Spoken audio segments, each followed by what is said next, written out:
Dear friends, colleagues, doctors, lovers of homeopathy, good morning, good afternoon, and good evening. Today we have a very special guest, Dr. Rajat Chattopadhyay, who is a BHMS MD PhD holder. And he is the principal of the Calcutta Homeopathic Medical College and Hospital. And many of you know the importance of the Calcutta Homeopathic Medical College because that is the first homeopathic medical college in India, established many years back, and many of the pioneers of homeopathy in Kerala graduated from there, and it is a mother institution for the development of homeopathy in different states in India. So that is the oldest medical college and the first homeopathic medical college, where the great lecturers, professors taught homeopathy. The many converts in homeopathy taught homeopathy in this college. And we have many books from those great people, which we always recommend to our students. So he's the principal of this college now with a 25 years professional experience. And he has authored 3 books, including one in cardiology. And he is a resource person of the Central Council for Research in Homeopathy, Central Council of Homeopathy, and National Institute of Homeopathy. Many research publications in peer-reviewed journals were published by this doctor. And he has presented papers in international, national, and state-level seminars. And principal administrator and in state government service, and was dean of the West Bengal State University. So now I invite Dr. Rajat Chattopadhyay to make his presentation. Come on, doctor.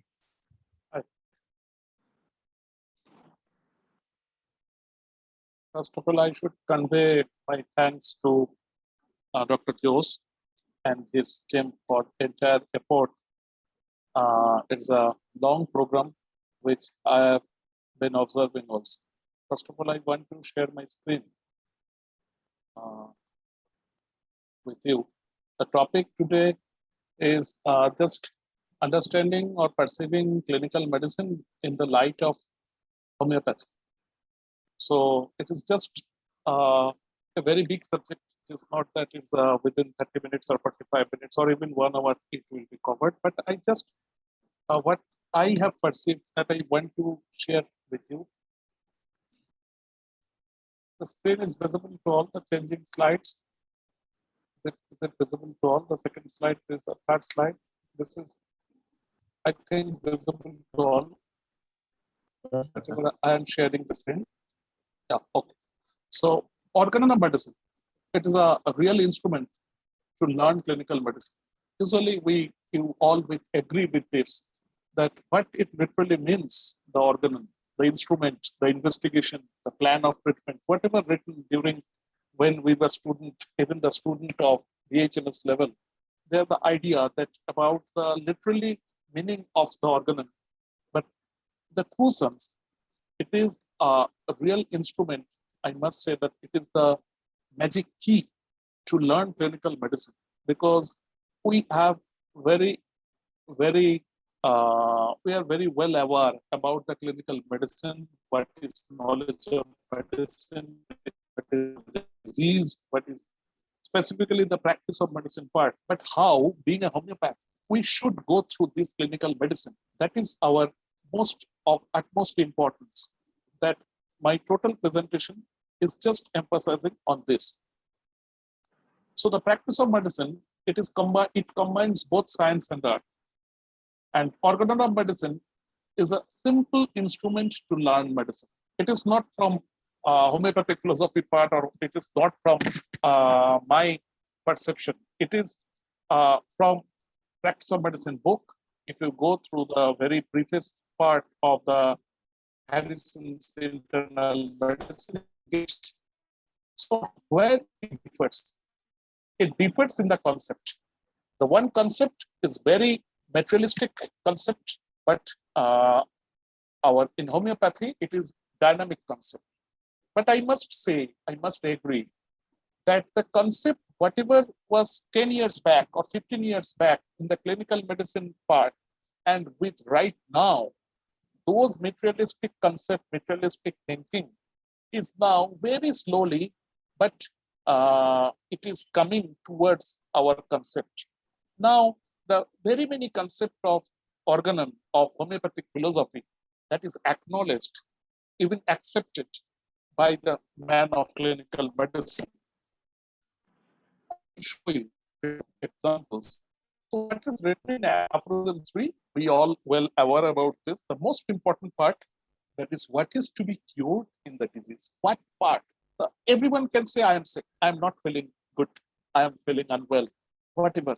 He may be sick, he may not be sick. He may be sick, dynamic illness is there, may not be. So knowledge of practice of medicine, that is the knowledge of clinical medicine, will decide the actual diagnosis of the case from the materialistic point of view. And if we just think of the indications part, it is our concept from the dynamic point of view.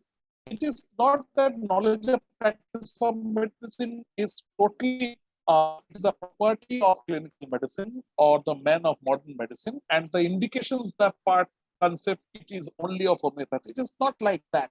Don't, from very beginning, to every student, even the passed out student, even the new homeopaths, all we should not think with a separate concept. We must go through peripass, the practice of medicine knowledge, the clinical knowledge with the indications, because disease is essentially a total response of the whole personality, even though it is manifested in local signs and symptoms. But you must agree that it is a response, total response of the whole personality. And we have to find out the order. In every sickness, I must say, and you will agree, that there is a perfect order. And we have to think it, we have to go through it.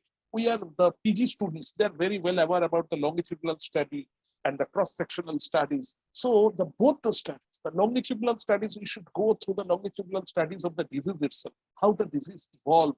It is not only the concept of materialistic concept of materia peccans of that bacteriology, virology. Definitely, we must know the virus, we must know the bacteria. But again, beyond those materialistic pathology, dynamic pathology, also we have to search out. So two types of longitudinal studies, from the materialistic point of view, from the dynamic point of view, as well as we have to go through the cross-sectional studies with, in our concept, this is accessory circumstances. And right now, these accessory circumstances, most of the accessory circumstances, we are now well aware about the epigenetics. If you go through the epigenetic concept, it is everything of our concept of accessory circumstances, that is everything you can get in epigenetic concept. And it's very famous quotation of Fritz Capra that all living beings have a history. And living structure is always a record of prior development. You will agree with me.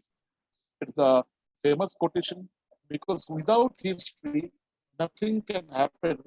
And so past history, and taking all the past history in the chronological level, whatever teaching, being a teacher, we usually teach in the class that you have to take the past history and you have to go through the chronology. Why? Just to make out the correct, the right evolution of the disease, how the disease formed. Anything cannot be formed without any cause. That cause may be materialistic, may be dynamic. Being a homeopath, we have to know the both. This is a very basic thing, because we have to find out the circumstances of a man's life govern his actions, reactions, the symptoms, and the development of symptoms, which are accessory circumstances. There are very many things.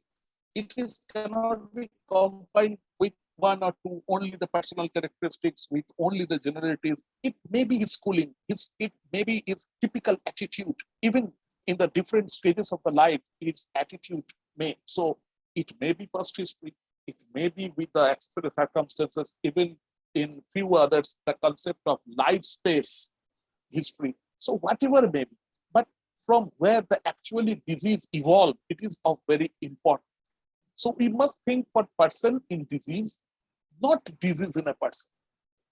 I often say that if we go through the practice of medicine book, they have very many types there are of pneumonia. Right now, it is the pandemic is going on, COVID is going on, and so many causes of pneumonia from the bacterial cause, virus causes, parasitic causes, fungal causes. There are so many. And even within the bacteriology, they have identified or they have individualized the pneumonia with the Legionella pneumonia, Klebsiella pneumonia, one pneumonia having black type of hemorrhage, one pneumonia with the rusty colored sputum, one pneumonia having the cetaceous pneumonia, very fine type, very easy. It is not very fatal. The very minimum ailments like cetaceous pneumonia, but very grave pneumonia like Legionella, like Klebsiella. Again, the very common, the streptococcal, staphylococcal, diplococcal pneumonia, these are very common. So they have also individualized the pneumonia, but it is from the pathological point of view. It is disease in a person. But being a homeopath, our thinking will be patient oriented. As because the patient having soric predominance, so in soric predominance patient, the pneumonia will occur only in that level which belongs to the soric dyscrasia. That should be our perception. So cetaceous type pneumonia or typical streptococcal, staphylococcal type of pneumonia is very common occurrence in the soric predominance patient, when Klebsiella type and other like Legionella type of pneumonia, maybe it is very common to the mixed miasmatic disorder, specifically predominant with syphilitic or psychotic. Even how wonderful observation in homeopathy, if we think of any type of this serious occurrence like Legionella or like Klebsiella, even in case of secondary infection of Pseudomonas, you can see the discharges, the color of the discharges like greenish discharge, like bluish discharge. These type of discharges also, it is very much related to our concept of miasm, our concept of miasmatic dyscrasia. I am not telling that right now in today's scenario, the miasm is a very new one, innovative. But in today's scenario, we have to think of on which basis the concept of miasm evolved. And right now, in what way of thinking we can think to make our these concept of miasmatic dyscrasia updated. So how we should know this? How we should know this to the patient oriented, not illness oriented. So doctor-patient relationship is very important. The transference, the counter transference, the rapport we are making with the patient is a very important. And right now it is a very, very important one, because the doctor, the concept of general physician is very less in the society. The concept of general physician is very common in homeopathy, and till yet, specifically in India, and in I know that is on the all, not only in India, in many other countries, the homeopaths are considered to be very near and dear one to the patient. So even the patient can narrate their history, their complaint, but with that, they can disclose everything, what he committed, what he has already committed, or what he cannot confess to other, but he can confess through a very good doctor-patient relationship type of case taking. We have the unique weapon of case taking. The simultaneously counseling part, it is with the case taking. So the transference and counter transference, the rapport, we have to make this. It may be active passive model. It may be teacher-student model. It may be a mutual participation model. It may be a friendship model, but always the patient should know that I am consulting with a doctor. So I have to make the dignity. But being a doctor, if I become only feel superior, it is also my duty being homeopath to snatch, to bring out the essence of the disease, the evolution of the disease from the patient. So your behavior, your attitude will decide what will be your case taking will be. Paucity of symptoms. In very many cases, you can find the symptoms paucity. There are symptoms very, very lacking of symptoms. So these paucity of symptoms may be symptom in itself, which is very important one. Few patients will give you the symptoms. There you can think of Kent's sixth observation, too short relief of symptom like that. You may think of the observations of the Kent. Why even the patient is improving, but suddenly the patient's improvement is not there. Or even the patient is not giving you the characteristic symptom because the disease is in so many advanced stage. The pathological condition of the disease is in so grave stage, the patient will not give you the characteristic symptom by which you can select the dynamic medicine. It is very important. The body is not permitting you to allow the dynamic medicine. In that case, we think of physiological doses, we think of materialistic doses. But as per my whatever experiences I have gathered within 25 years of my practice, I can say that this type of palliation also is very good from the symptomatic totality, from the it is not that symptomatic totality, it is on the basis of the totality of symptoms, but you give it is in materialistic doses or very low doses, but on the symptom similarity only. Only organopathic application will not have help in case of whenever you are not getting the right symptoms or paucity of symptoms is there. Epigenetic network, it extends to level beyond genes. We have to, these epigenetic networks right now, the modern medicine people, they are considering it as one of the wonderful tools during taking the case history. But if you think of this with the accessory circumstances, nothing new to us. Rather, it is the acceptance from the society, from the scientific community, from the social sociology with our homeopathic philosophy. In fact, genomics and epigenetic systems and multivariate based research methods may be one route by which homeopathy can attract much greater scientific consideration.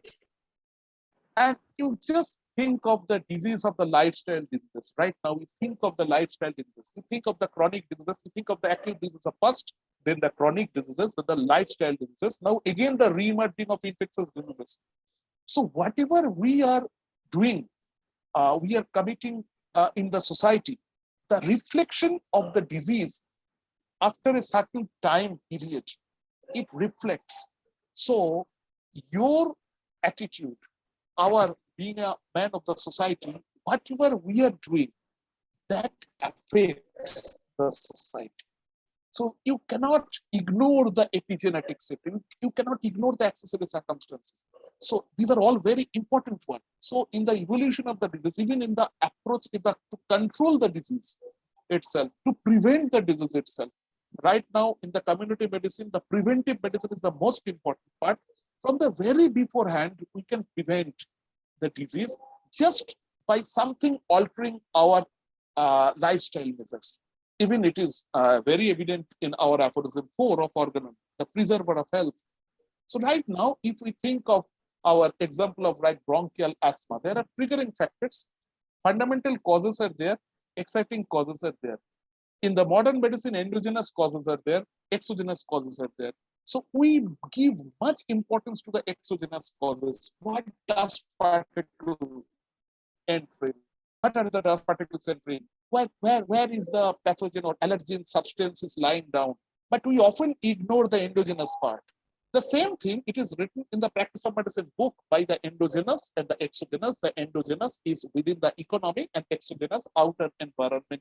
The same thing, we have the fundamental cause, we have the latent causes, which is slumbering stage, but exciting causes may trigger up this. So the same reflection, it is nothing new in homeopathy or it is nothing new in clinical medicine, just our perception. The pathophysiology, in the one hand, that is the genetic consideration with the environmental factors or epigenetics. And right now in homeopathy, that is the individualization with miasmatic background plus accessory circumstances. So where it differs, the same thing, we can think that it is, especially the students or the new doctors, they should feel superior that whatever written in the book of clinical medicine, that can be explained in the light of homeopathy with our concept. We are not lagging behind. Rather, we are superior in the concept that from the very beginning, whenever they were not considering the epigenetics and the environmental factors, but we have considered the accessory circumstances. Even with the minimum symptoms, the clinical features, the modalities of the cough, the characters of the cough, it is depending on disease pathology, it is depending on miasmatic background, it is depending on accessory circumstances, it is depending on emotional factors. because these emotional factors I have observed that they're very important one right now. Even we will agree with me that emotional EQ is much more important in comparison to IQ right now. These emotional factors are one of the key factors for the evolution of disease. And with the days, with the advancement of the advancing days, it is the autoimmune mediated disorders. Every diseases are now explaining in the light of autoimmunity. And whenever you have to explain the autoimmunity, you can find there is something difficulty or something abnormality in the self. In the self, what happens in the self? That we have identified the markers, we have made all the pathogenesis that what happens in the autoimmunity, why the self is in turmoil, why there is chaos is going on within the economy in the self. But why? Why? There may be miasmatic background, there may be something dynamic pathology, even the presentation of symptom. Why I have mentioned only cough here? I have very many slides. Within 45 minutes, it is not possible to show you all the slides. But why cough?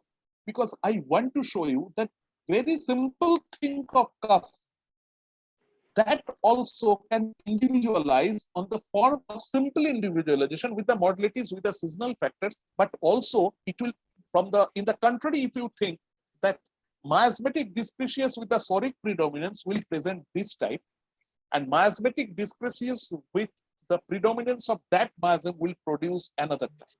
This is very important.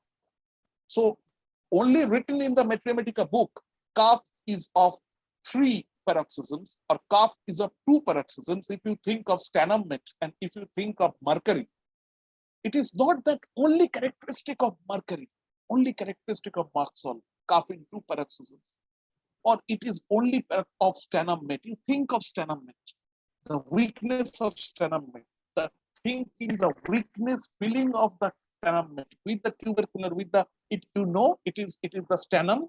So the typical sora with pseudosora type, with even the ascaris lumbricoids like that also you can find in stannum. So much colic, the knee bending pain. So these are the characteristic of pseudosora. When sora, maybe syphilis in the very light hand syphilis also there. The sora plus syphilis or pseudosora like that. If we think of Stuart Close, the tubercular concept, if we think of tubercular diathesis and the pseudosora concept, you think of stannum. So these type of constitutions with the tubercular diathesis or with the pseudosora concept, their presentation of cough is like stannum. So the similar type of groups, it is not that for each individual there is one unique remedy. Then there will be infinite type of remedy required in Mathematica. So there must be group specific. But that group specific is not like epidemic, genus epidemicus group specific or sporadic like, or epidemic or pandemic like. It may be a group specific whenever the symptoms of recurrent cough with dry cough, with thirst in great quantity, and anything movement causes aggravation, that group specific bryonia, that group specific, you will give the similimum bryonia in Calcutta, in Delhi, in Mumbai, in Kerala, in United Arab Emirates, in Malaysia, in US. Because if these group specific you can find. So these are the group specific remedies with the constitutional characteristics. But with the why these symptoms is happening, because due to deep-rooted individualistic concept and miasmatic dyscrasias. These are even in the clinical features. Even in the investigations, just go through the X-ray chest view and one very emphysematous bulla from the very beginning from the congenital emphysema you get. So you are getting the clues. You are getting the clues of individuality of the miasmatic dyscrasias. Even just by observing the chest X-ray view, just by observing the ECGs, even, you can have idea about the person. It is not that only you are going through for diagnosis. Definitely through the X-ray chest, through the ECG, you should diagnose. It will help you to diagnose the case. But with that, you also think of because after that you have to reach to the similimum. So these clues, these materialistic clues will give you to reach to the dynamic remedy. This is one I should emphasize to the students and to the also to the new homeopaths. The tuberculosis, that may be of primary tuberculosis, maybe of miliary, maybe of post-primary tuberculosis, but the typical primary tuberculosis, typical Gons focus, typical Gons complex, you know about the Gons focus, the axillary, the lymphangitis, the hilar lymphadenopathy, etc. That Gons focus, whenever it is calcified and can be seen, the patient will, whenever you will be observing patient of this type, it may happen that the patient may develop tuberculosis, but patient will not develop tuberculosis. It is like threatened abortion, or it is like that patient is telling that doctor, I am feeling very unwell and very lean and sick, and Gons focus is there. So tubercular diathesis is there. You are thinking of tuberculosis, but you know that patient with the generalities, you have identified the patient in his society. So you have to take the case. You have to go through the longitudinal study with the accessory circumstances. The man in his society. Whenever you have identified the patient in the society, you have identified the man with his generalities, then you can have idea the patient having soric predominance. And this type of soric predominance patient will not go very far with the pathology from the pathological point of view. So you can treat the patient. It is, I am not talking that whenever patient will go to the very pathological stage, you cannot treat, you definitely treat, but you can get confidence that what type of patient, what will be the prognosis of the patient, you can predict. And it is also a clue. The patient, whenever you have diagnosed it, or you have identified the patient with the predominant psycho and syphilitic mixed type, or with the predominant syphilitic, then obviously the cavitations will be there. You will get the cavitation of post-primary tuberculosis. And if the patient is of predominant psychotic manifestations, that this type of patient may develop biliary tuberculosis. Not only biliary tuberculosis, you can find very many patients that patient will give you a sign of fibrotic lung. Having history of 1-2 test positive, triple plus, and with the ESR is very high, but never gave any history of hemoptysis, but with the fibrotic lung. These type of patient, from the pathology of the patient, you can diagnose the patient is predominant psychotic. And in the contrary, you can think that in the predominant psychotic patient, the fibrotic lung will occur. You can predict. These type of understanding with the disease, we can think autoimmune disorders. I have already told all autoimmune disorders, the misdirected immune response. Misdirected immune response. Why this misdirected immune response? Most of the time, it also may be due to iatrogenity. It is also in organon. It is also in the artificial chronic disease. So we have to wait. If the vital force is not finished, the only thinking you have to wait and wait and wait just to give time to vital force to recover. It is also, so misdirected immune response. It is to many stalwarts or to very senior homeopaths, they think as because it is due to something in the brain neuron. So basically it is syphilitic predominant, but also very many other thinkers of homeopathy, they think as because it is the misdirected immune response, and primarily it is of Sora. Definitely, I will agree with that concept. Primarily it is Sora, but it on the depending of the miasmatic dysplasias and the individuality, the syphilitic type and the psychotic type, there is also the destruction also in the psychosis, destruction also in the syphilis.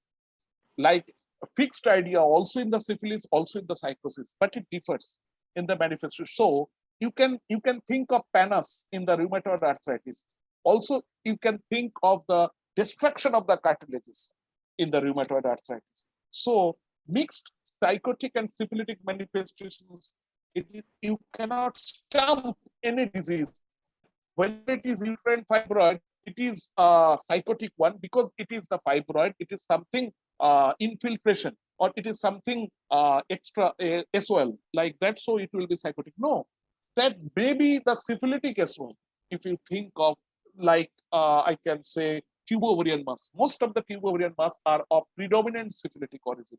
This type of perception, we must go side by side with the understanding of clinical medicine. It is very important. So autoimmune disease like rheumatoid arthritis, the RA factors, the anti-CCP, everything we should know. of the American Rheumatological Associations, what are the criteria of rheumatoid arthritis, what are the criteria of rheumatic arthritis, the modified Duckett-Jones criteria, the RA factors, the anti-CCP, the ASO titers of rheumatic arthritis. We should go through it. We should think of SSA also, seronegative spondyloarthropathy. Whenever you are in a fix, what to do? Because patient is not giving you anything positive. RA factor, negative, anti-CCP, negative, ASO titer is totally normal, and you cannot find ESR may remain little high. In most of the cases, ESR remain high, but patient is giving you symptoms. What are the symptoms? The symptoms of the arthritis, symptoms of the arthralgia, symptoms not only confined to your locomotor musculoskeletal system, it is also giving the systemic manifestations like red eye, even the headache like, or even the symptoms of anything related to your urogenital system. The symptoms, something not only from musculoskeletal. So you are very much confused, but you have to diagnose, because we are going through the Consumer Protection Act. The act is there, and you have to diagnose. So one new terminology, seronegative spondyloarthropathy, because in most of the cases, we are not getting the markers, but we are getting the arthropathy, the spondyloarthropathy. And I must say that after this pandemic COVID, it is becoming the era of this spondyloarthropathy. You will agree with me that most of the COVID patients have been suffering from lung disorders with the fibrosis, even with the sarcoidosis type, not sarcoidosis, but the fibrotic lung is very much common in pandemic, in this COVID. But musculoskeletal disorders, particularly the spondyloarthropathy, it is within 2 to 3 years or 4 or 5 years, these will be the number one disease in whole world. And why this is happening, how this is happening, a lot of research to do. But since 5 to 6 years or 7 years, we have been observing that spondyloarthropathy, and among the spondyloarthropathy, within the spondyloarthropathy, the ankylosing spondylitis, the reactive arthropathy, the Behcet syndrome, the psoriatic arthropathy, even the arthropathy with the arthropathy with Crohn's disease, unclassifiable disease like chronic heel pain, single tenosynovitis, these are all becoming alarming. But we have to know to whom the ulcerative colitis will occur, to whom the Crohn's disease will be there. Even the pain with the, but we have the very good symptomatology of metriometic. We have Nux vomica. When you can find the backache, this backache is related to this, very much related to your chronic entamoeba histolytica infections, amoebiasis, very much related. This is chronic amoebiasis related pain, very much related. But again, you have to think it is also related to something sexual abnormality.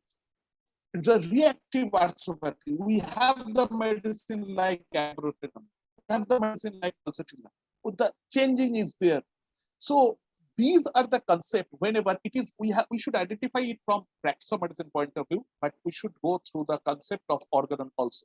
In the extra-articular manifestations of SSA, one patient will give you only the aphthous ulcer, but the patient having the autoimmune disorders, and you were thinking of aphthous ulcer, patient giving you symptoms of psoriasis, melanoprosthitis, urethritis, these are all extra-articular manifestations of seronegative spondyloarthropathy.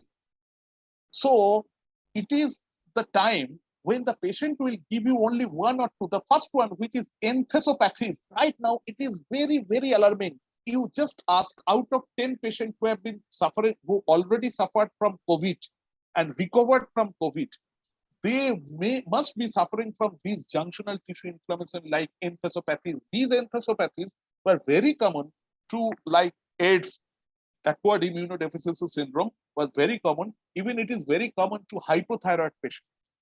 But right now it is going on. So all these enthesopathies will not be a patient of HIV positive.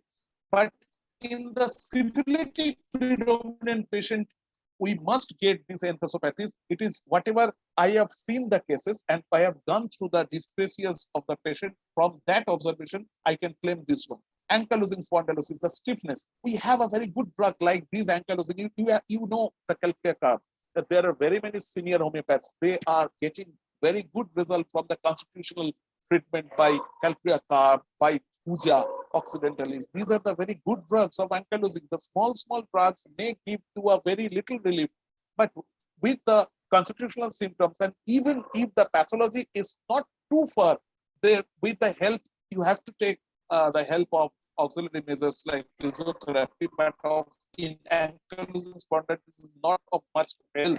Your constitutional medicine will be of much help than that. So we have to find out what is hidden in the past history. What is hidden? It is one part, it is a modern medicine part, another part is the homeopathic part. Nothing new, nothing superior, nothing inferior. Whatever they have made it, the health, the heredity, the environment, and unknown and stress, external stimulus, the emotional factors, which is triggering the autoimmune state with the antigen antibody reaction, the inflammation, ultimately disability. The same thing we can explain that the man in the health with the man in the disease with the multiple factors, multiple events. We often talk of acid falls, one after successive events, one after another. The patient may withdraw himself or herself from the society, like schizophrenic, the acid falls patient. It is not because he has gone through multiple events one after another for the chagrin, the ailments from chagrin, ailments from one after effect. So these are very common thing. It may happen, not only it is the factor of ignitia, it may be in the pulsatilla, it may be in the stratusaccharides, it may be in the acid falls, but these chronological serious events, I must say the accidents, which is written in the Organon, the accidents, what to which event we have met, what accident we have faced, on the basis of that our disease develop. It may happen that accident happened, but those accidents has not got certain impact on the development of the disease. So whether all those accidents has got its impact on the evolution of disease or not, it is also you have to identify through your clinical observation. SLE, very many cases SLEs are very much right now, and most of the junior our students, they say, sir, this is SLE, we have to refer it. Okay, you may refer, but before that you identify the man, you identify your patient, you identify the female, why this SLE happened, you diagnose it with the oral ulcer, with the alopecia, with the photophobia, photosensitivity, etc. But also why this SLE is happening, what is it? May be the iatrogenosis, it may be the diabetic pathology. These are very important part. Same thing in IBS, irritable bowel syndrome. The hell and heaven difference with the IBS and IBD from homeopathic point of view. If you think of, if you just within a one sentence or two sentences, if you tell me to explain IBS, IBD from homeopathic point of view, I must say that all predominant psoric or all the predominant psoric miasmatic dysplasias, they will develop the IBS. This type of anxiety, everything is there. You go through these slides, everything is there. There is diarrhea, there is constipation, there is pain, there is something uneasiness, discomfort which cannot be seen. There is mind-body interaction, imbalance, flora infection, and in IBD. So in IBD, there is anxiety, depression, but the somatization is very important. The somatoform disorders we are talking, even we have the chapters in the clinical medicine part, the somatoform disorders. We have the same things in the 210 to 230 in the mental mind part of the organon of medicine. When the physical symptoms disappear and the mental symptoms appear, or vice versa, like that. So the somatization, the somatoform disorder, the psychosomatic manifestations are like IBS. So in typical predominant psoric patient with the typical anxiety of the psoric anxiety, it can be found in IBS. And if we go through the IBD, something different with the Crohn's disease, which is now with the Crohn's concept, with the ulcerative colitis, one is predominantly psychotic, another one is predominantly syphilitic. So IBS and IBD, though it is very loosely, it is used synonymously, but it is not like that. Also from pathological point of view, also from clinical medicine point of view, those are all different. Also from homeopathic point of view, the identification of the man. So the typical type of psychotic predominant patient will give rise to Crohn's disease, may give rise to Crohn's disease, also may give rise to IBS, but his IBS is not like the psoric patient. Something different. With the psychotic manifestations, whatever may be in the IBS, he will get it. The same thing in Crohn's disease, it may happen that all the predominant psoriatic patient may develop Crohn's disease, but in that Crohn's disease, the pathology will not go very far, like the typical psychotic patient Crohn's disease. That I want to say. In ulcerative colitis, the milk hypersensitivity is there. In these ulcerative colitis, it's got every potentiality to develop cancer. And if you go through this, the loss of hostration in ulcerative colitis, you just go through the patient of ulcerative colitis, you can get the picture of tubercular manifestation, which will give you idea of something sora with syphilis and pseudosora concept, ulcerative colitis. This type of thinking, the same thing in renal disease. The typical psoriatic manifestations will develop minimal lesion glomerulonephritis. The typical psychotic and syphilitic predominant will develop membranoproliferative glomerulonephritis with the thick glomerular basement membrane with the irregular lumpy deposit. Ultimately, patient will develop to chronic renal failure, CRF. Same thing in coronary artery disease with the typical angina, the stable angina, the unstable angina, the Prinzmetal's angina. If you go through the Prinzmetal's angina, you can get the typical fixed period of time of attack, which you will not find in unstable angina when the patient may have attack within the sleep. Sudden spasm of the coronary artery. So if you are well aware about the syphilitic predominance of the patient, that patient is giving you to doctor, I have diagnosed as angina. From the ECG, doctor said you have angina, nothing to worry. But you know your patient, that patient having the syphilitic predominant miasm. So our patient, you should go to the constitutional treatment. Your mental, physical makeup will not permit you to go beyond something abnormal. It may cause anything. Even the sudden death is very common in unstable angina. This type of thinking, even the plaque rupture, even the thrombus formation. I am not talking that only psychosis will develop thrombus formation. Syphilitic patient may also develop. But our thinking, the critical thinking approach from the homeopathic point of view, even in the spondylosis, in whole vertebral spine, especially cervical and lumbosacral region, are to be considered as main portion, making human being in upright position. And whenever you are deviating from your central position, whenever you are, it may be from severe grief, it may be from mental trauma, it may be from any insult like staphysagria. So your balance is going to lost. So you are in dilemma.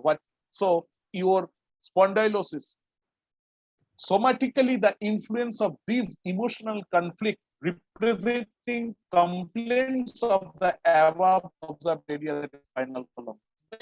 So I usually teach in the MPG classes that even you have diagnosed it is lumbar spondylosis, you have diagnosed it is cervical spondylosis, but think of dynamic pathology. Mechanical pathology is there. Something you can find it that it may be a case of osteoarthritic type. There is changes, there are degenerative changes, it is the cause of degeneration. There are very many factors which may be the maintaining factors. You should advise to go away from the maintaining factors. But apart from this, if the patient the disease persists, you think of the dynamic pathology. This is a very, very important one, the dynamic psychosomatic pathology. So man in health to man in disease, and the multiple factors from the materialistic point of view to the dynamic point of view. The serrated teeth, the euro-shaped teeth, everything can be explained in the modern medicine. The euro-shaped teeth due to in the past, it is maybe due to any type of antibiotic like terramycin, yellow teeth. But these yellow teeth also may be found in, that in the syphilitic patient or tubercular diathesis patient, the ivory white teeth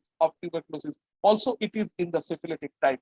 So these are sensitive teeth of the syphilitics. These are the indications. The sensitive teeth is only not due to loss of enamel.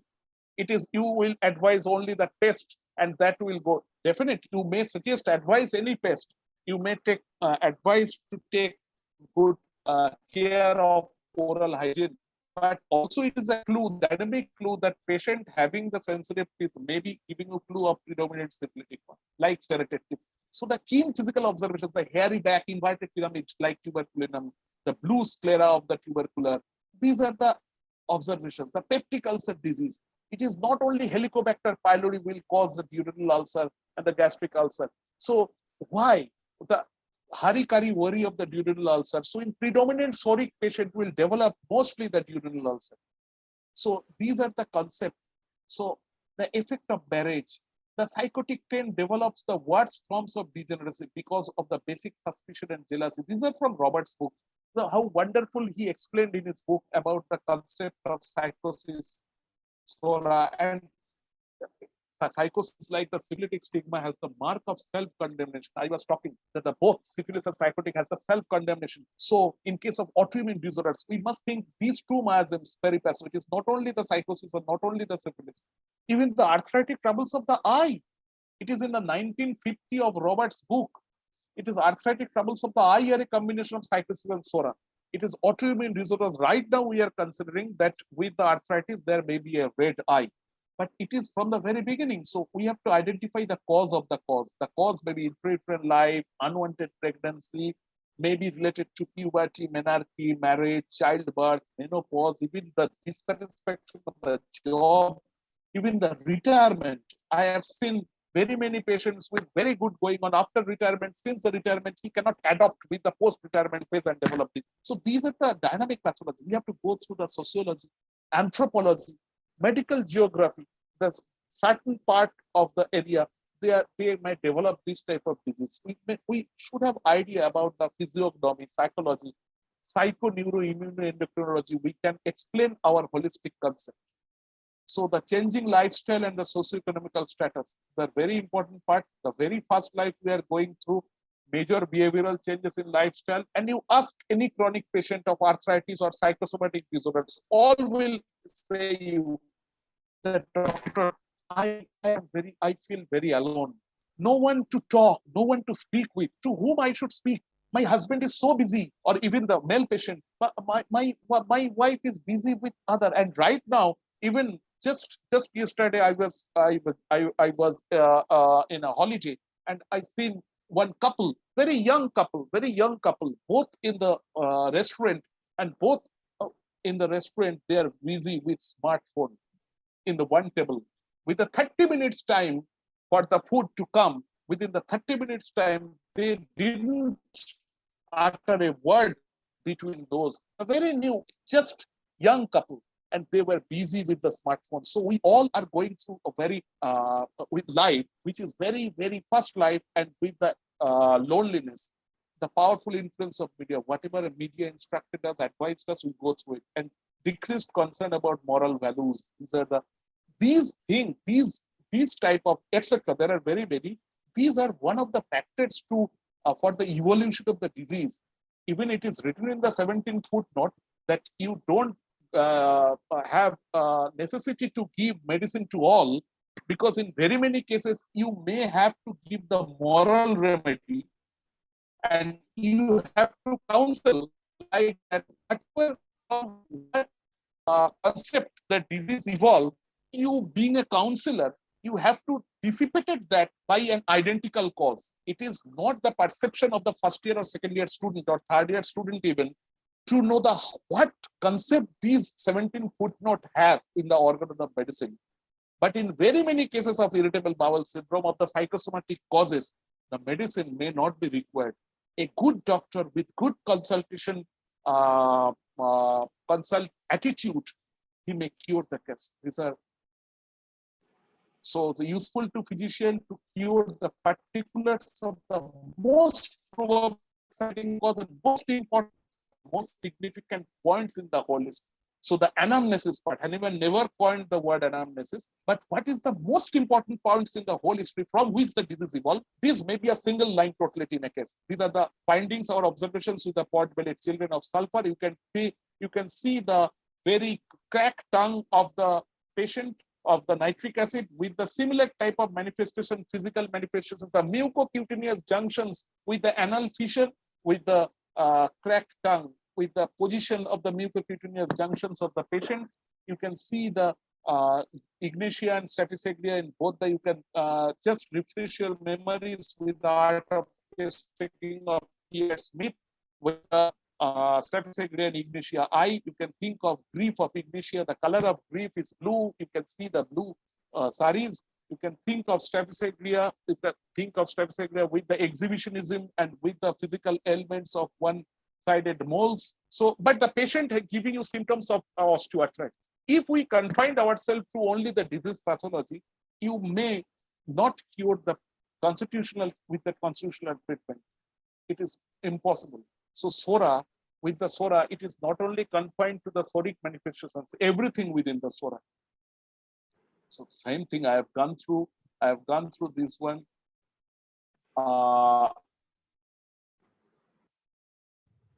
basic thing to say, the stroke, you know, the CVA, it may be transient ischemic attack, it may be reversible ischemic neurological deficit, it may be stroke and evolution, it may be complete stroke. Your genetics, your miasmatic dysplasias, your epigenetics, your accessory circumstances will decide whether this TIA will go to RING, or from the very beginning you will be exposed to complete stroke. It is your identity will decide your epigenetics.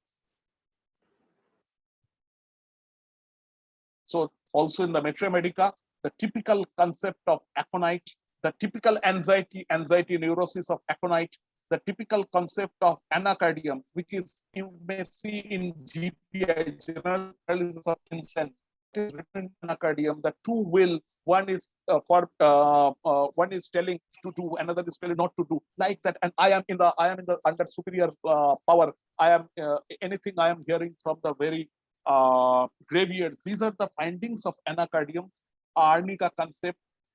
Not only confined, I must conclude here that our concept of arnica says when well he is. It is the concept of stroke or any patient suffering from any cerebrovascular accident.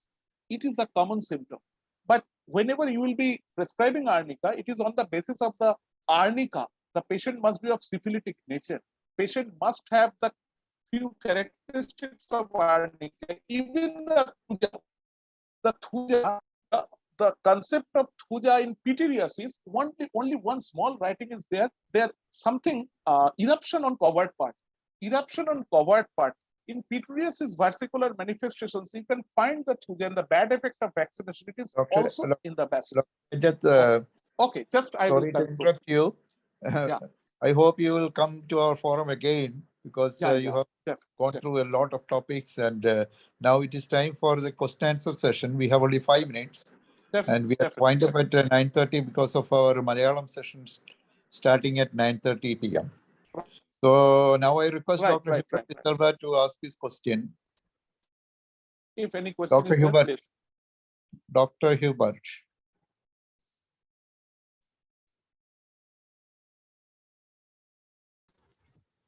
Thank you very much, sir. Can you hear me? Can you hear me? Can. Okay, very fast. Very nice. It was a very great experience for us to. You made it light on our minds that how to be approach a case. That is what I want to say. It is a great class. Thank you very much for it. Thank you. So now I invite Dr. Hariharan Narayana for his questions. Hello, doctor. Please. Hello. Okay. Hello. Sir, your class is very fine and your approach is very clear. See, finding the constitution of the patient, and you are relating it with the pathology, symptoms, and prescription. It is a nice approach. And I think your IBS symptom, IBS case, see, without the medicine, we can counsel the patient and cure the case, and it is a good news for homeopaths also. So it is a fine class, and your approach is very, very, very good. See, find out the constitution is first, and then go the symptoms and pathology, and whether he is psychotic, psoric, or syphilitic, and prescribe the medicine. Is it so, sir? Hello? Right. Hello. Am I correct? Right. Absolutely, you are right. Absolutely. Okay. Thank you, sir. Your approach is very, very clear. Very, very clear. Thank. Okay. Now I invite Dr. Rajendra Hiranath to ask his question. Sir. Yeah. Very please. good evening. for unforeseen circumstances, I joined late, but it was a very much where you absolutely made, because since I'm a professor of practice of medicine Okay. in Kelly's Homeopathy Medical College in Belgaum. Okay. Okay. Okay, so it was, sir, most of the things I think I agree with you, where you related Organon with practice of medicine. So it was clinical Organon of medicine. Right. Sir, one thing I want to just Right. clarify myself, I hope I am right, Right. that Organon of medicine is nothing but applied practice of medicine. Right. It is. We can just say that we should know, or we should read clinical medicine in the light of Organon. Without Yeah, sir. yeah, the same thing. Whatever concept. You are right. You are right. Right. Okay, sir. It was a very, very enlightening session, because I joined late. I would have further been enlightened. Would have been enlightened. Very good session, sir. Thank you. I think Thank I have heard you in Belgaum also, in one of the HMI conference. Yes, sir. This was very good. Okay. Okay. Kindly give me your email. Okay, Gmail is there on the screen. Yeah. Thank you. Thank you for the organizers for such a beautiful session, which I have been following since last so many days. Thank you, Okay. Dr. Rajat. Now we have very short time. Yeah, sir. You have a Anyway, short you of have time. explained the new scientific medicine according to our Organon. Actually, the Yeah. Organon is the base, and everything can be explained from the Yeah, sir. Organon point of view. Now I Very invite useful for Dr. students, Manoj UG students. I invite Dr. Manoj to say a vote of thanks. Thank you, Joseph, sir. Very nice presentation, Dr. Rajat Chattopadhyay. And I think it indicates the need to read the design of medicine textbooks, so that every student can go through the practice of rational medicine, the true healing art of homeopathy. It's only through that way it is possible. Very nice sessions and very attractive one too, sir. On behalf of IFPH, I am expressing my sincere thanks to you and all those who participate in the program. Thank you, sir. Thank you. Thank you. Thank you. Now we switch on to the Malayalam session.